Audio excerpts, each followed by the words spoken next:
السلام علیکم، welcome to my YouTube channel daily night story. کیسے ہیں دوستو؟ امید کرتے ہیں آپ سب لوگ خیریت سے ہوں گے۔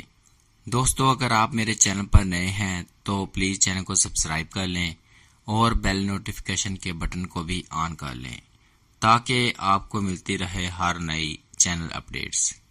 جب حضرت ہود علیہ السلام نے اپنی قوم کو اللہ تعالیٰ کی توحید اور اس کی فرمانبرداری کرنے کی دعوت اور نافرمانی سے بچنے کی تلقین کی تو قوم عاد نے آپ علیہ السلام کی دعوت قبول کرنے کی بجائے آپ علیہ السلام کو جھٹلایا اور آپ علیہ السلام پر کئی الزامات لگائے۔ فرمان الہی ان ہود علیہ السلام کی قوم کے کافر سرداروں نے کہا کہ ہم تو تجھے ایک طرح کی بے وقوفی میں مبتلا دیکھ رہے ہیں اور ہمارے خیال میں تم جھوٹے ہو۔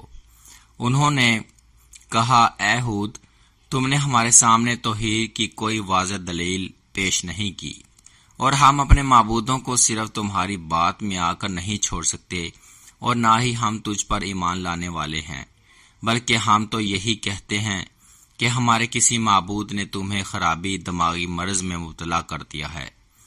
اور ان کی قوم کے وہ سردار جنہوں نے کفر کیا اور آخرت کی ملاقات کو جھٹلایا تھا اور ہم نے انہیں دنیاوی زندگی میں خوشحال بنا رکھا، وہ کہنے لگے کہ رسالت کا دعوے دار تو تم جیسا ہی انسان ہے، یہ بھی وہی کھاتا ہے جو تم کھاتے ہو اور وہی پیتا ہے جو تم پیتے ہو، اور اب اگر تم نے اپنے ہی جیسے ایک انسان کی پیروی کر لی تو یقیناً تم بڑے خسارہ میں ہوگے۔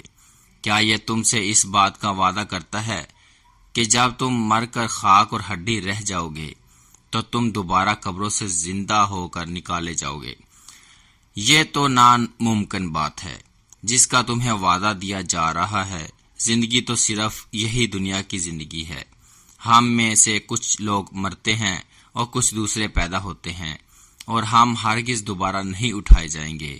یہ تو ایک ایسا آدمی ہے جس نے اللہ پر جھوٹا بہتان باندھا ہے، ہم تو کبھی بھی اس پر ایمان لانے والے نہیں ہیں۔ قوم ہود نے کہا کہ تم ہمیں واعظ کرو یا نہ کرو، ہمارے لیے سب برابر ہے۔ یہ واعظ کرنا تو بس پہلے لوگوں کی عادت چلی آئی ہے اور ہم پر ہرگز کوئی عذاب نہیں آئے گا۔ حضرت ہود علیہ السلام نے اپنی قوم کو سمجھانے کی بھرپور کوشش کی اور انہیں بتایا کہ اے میری قوم، اللہ تعالیٰ کے سوا تمہارا کوئی معبود نہیں، میں اللہ تعالیٰ کی طرف سے تمہاری خیر خواہی کے لیے نبی بنا کر بھیجا گیا ہوں، مجھے تم سے کوئی دنیاوی لالچ نہیں، میں تو صرف اللہ عز و جل کی رضا کا طلبگار ہوں۔ اگر اللہ تعالیٰ مجھ سے راضی ہو گیا تو مجھے بہترین صلہ عطا فرمائے گا۔ میں تمہارا خیر خواہ ہونے کی حیثیت سے تمہیں نصیحت کر رہا ہوں کہ اگر تم بتوں کی پوجا چھوڑ کر اللہ تعالیٰ کے فرما بردار بندے بن جاؤ گے تو اس کا فائدہ تمہیں دنیا میں بھی ملے گا اور آخرت میں بھی۔ حضرت ہود علیہ السلام نے کہا، اے میری قوم، میں بیوقوف نہیں ہوں، بلکہ میں تو تمام جہانوں کے پروردگار کا بھیجا ہوا پیغمبر ہوں۔ میں تو تمہیں اپنے پروردگار کے پیغامات پہنچاتا ہوں اور میں تمہارا امانت دار خیر خواہ ہوں۔